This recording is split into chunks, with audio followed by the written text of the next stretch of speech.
Hello साथीहरु, आज हामी यो बी इन्ट्रान्स एक्जामिनेसनमा म्याथमेटिक्स पोर्सनमा कस्तो टाइपको प्रब्लम आउँछ इन्ट्रान्स एक्जामिनेसनमा भनेर चाहिँ आज हेर्छौं। Okay, so question number 1.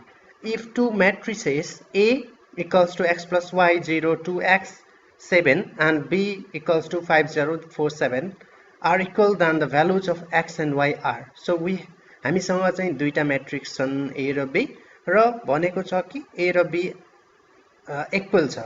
So x र y को भ्यालु निकाल्नुस् भनेपछि सो हामीलाई थाहा हुन्छ कि दुईटा म्याट्रिक्स इक्वल छन् भनेपछि त्यसको इन्डिभिजुअल एलिमेन्ट्स लाई चाहिँ हामीले इक्वेट गर्न सक्छौं। सो x + y = 5 2x = 4 हामीले चाहिँ यो सल्भ गर्दाखेरि चाहिँ option A 2, 3 will be the correct answer है।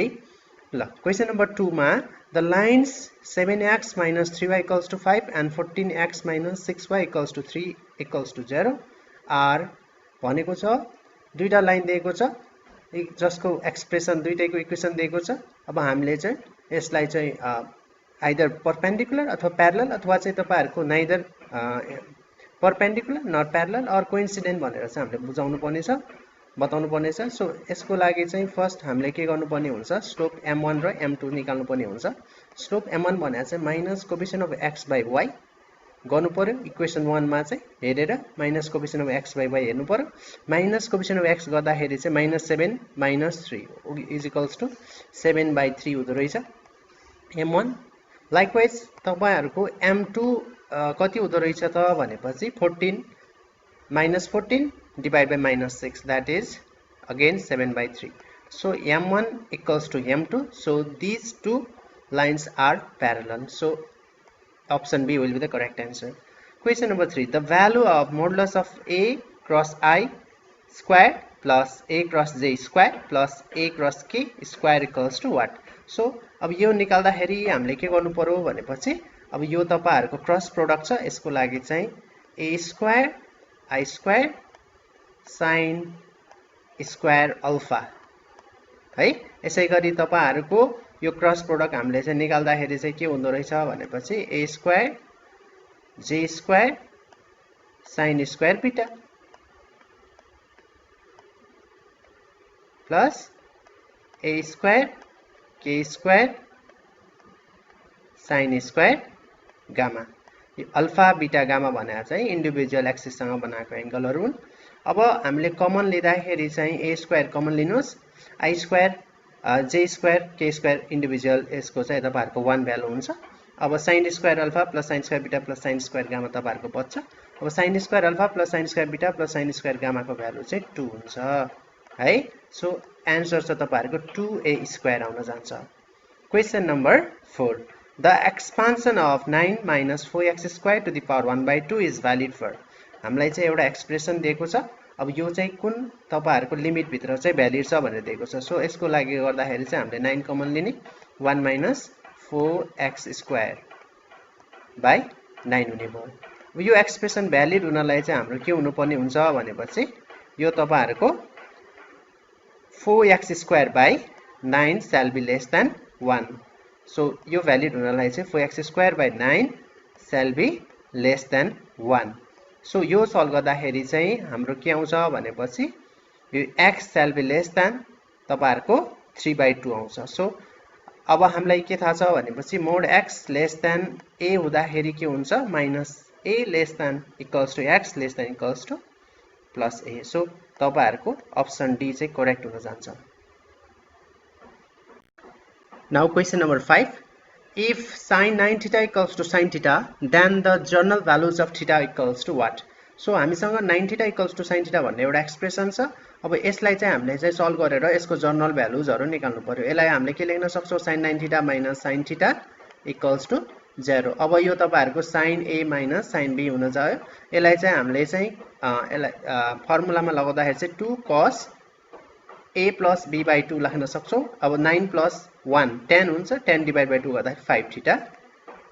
त्यसपछि हाम्रो चाहिँ sin a minus b/2 sin 9 minus 1 8/2 4 so sin 4 theta equals to 0 लेख्न सक्छौं हामीले है।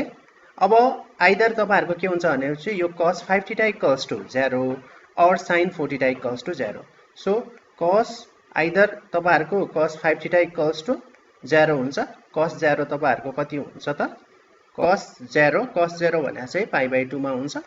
अब यसको जनरल सोलुसन गर्दाखेरि चाहिँ 5 थीटा इक्वल्स टु के लेख्न सक्छौं हामीले 2n पाई प्लस माइनस यो भ्यालु लेख्न सक्छौं π/2। अब यसले चाहिँ हामीले सल्भ गर्दाखेरि चाहिँ अब यो थीटा इक्वल्स टु हामीले चाहिँ लेख्न सक्छौं n पाई बाइ 2/5 प्लस यो गर्न सक्छौं। तर हामीले अप्सनमा हेर्दाखेरि चाहिँ यस्तो अप्सन केही छैन, सो यो cos 5 थीटा इक्वल्स टु 0 गर्दाखेरि चाहिँ आउँदो रहेनछ भनेर हामीले बुझ्छौं।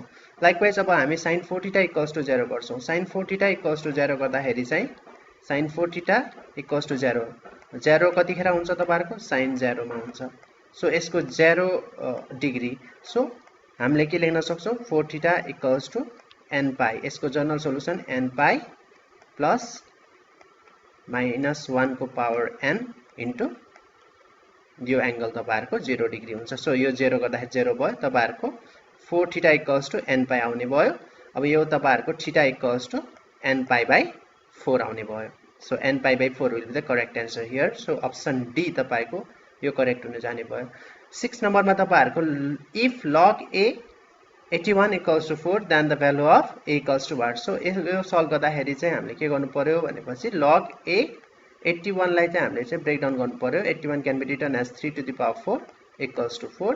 अब using the properties of log we can write 4 log 3 a 3 equals to तपाईहरुको 4 लेख्न सक्छौं। 4 हामीले चाहिँ क्यान्सल गरेर log a base a 3 equals to 1 लेख्न सक्छौं। So we can easily write तपाईहरुको a equals to के लेख्न सक्छौं त 3 को power 1 implies a equals to 3। so this is the way we can solve the problem of logarithm। so a equals to 3 will be the correct answer here। Question number 7, if the yz plane cuts the line joining 4 8 10 and 6 8 minus 8 in the ratio, so the yz cut the line joining these two points in the ratio what। हामीलाई चाहिँ दुईटा point दिएको छ 4 8 10, अर्को point तपाईहरुको 6 8 minus 8 र yz प्लेनले चाहिँ यो दुईटा पोइन्टलाई कतिमा काट्छ हामीलाई थाहा हुनु पर्ने हुन्छ कि yz प्लेनमा चाहिँ x बराबर 0 हुन्छ। सो हामीले चाहिँ सपोज यो दुईटा पोइन्टलाई चाहिँ k used to 1 रेशियोमा काट्छ भनेपछि x कोअर्डिनेटलाई चाहिँ हामीले 0 गर्न सक्छौं। 0 इक्वल्स टु हामीले त्यसपछि हामीले सेक्सन फर्मुला युज गर्न सक्छौं। सेक्सन फर्मुलाले के भन्छ भनेपछि mx2 plus nx1 divide by m1 plus m2 हुन्छ। सो m भने चाहिँ तपाईहरुको k used to 1 मा मानिराछु k मानौं, x2 भने चाहिँ 6 plus 1 4 divided by m plus n। so m plus n is k plus 1। so if you solve this तपाईहरुको के हुन्छ भनेपछि 6k plus 4 equals to 0। so यो सल्भ गर्दाखेरि तपाईहरुको k equals to -2/3 आउँछ। so answer B -2/3 will be the correct answer in this case। now question number 8, तपाईहरुको question number 8 मा के दिएको छ भनेपछि इंटीग्रेशन -1 देखि 1 सम्म sin cube x cos square x dx equals to what भनेर सोधेको छ। अब यस्तो तपाईहरुको जहिले लिमिट चाहिँ एउटा पोजिटिभ एउटा नेगेटिभ हुँदाखेरिको र एउटा फंक्सन f of x अर्को फंक्सन g of x दिँदाखेरि हामीले चाहिँ चेक गर्नुपर्छ आइदर त्यो फंक्सन चाहिँ इभन छ कि अड छ। हामीले चाहिँ चेक गर्नुपर्छ either the function is even or odd. अब हामीले चेक गर्छौं sin cube x तपाईहरुको यो अड फंक्सन हुन जान्छ जहिले पनि, किनभनेपछि तपाईहरुको अड फंक्सन भने चाहिँ x को भ्यालुमा चाहिँ -x राख्दाखेरि चाहिँ तपाईहरुको फंक्सन चाहिँ नेगेटिभ आउँछ। यदि तपाईहरुको एउटा फंक्सन चाहिँ f of x दिएको छ र त्यसमा तपाईहरुले चाहिँ x को भ्यालु चाहिँ -x राख्नुहुन्छ र त्यही भ्यालु तपाईहरुको आउँछ भनेपछि त्यो तपाईहरुको इभन फंक्सन हुन जान्छ। यदि तपाईहरुले x को भ्यालु चाहिँ -x राख्नुहुन्छ र तपाईहरुको एउटा फंक्सन चाहिँ के आउँछ भनेपछि negative of f of x आउँछ, यस्तो केस आउँछ भनेपछि तपाईहरुको यो के हुन्छ अड फंक्सन, यो तपाईहरुको के हुन्छ इभन फंक्सन हस। अब even function sin cube x तपाईहरुको के हो त एउटा अड फंक्सन हो, cos square x भनेको के हो तपाईहरुको इभन फंक्सन हो। अब यो तपाईहरुको दुईटैको के हुन्छ अड इभन चाहिँ तपाईहरुको यो अड फंक्सन हुन जान्छ टोटल।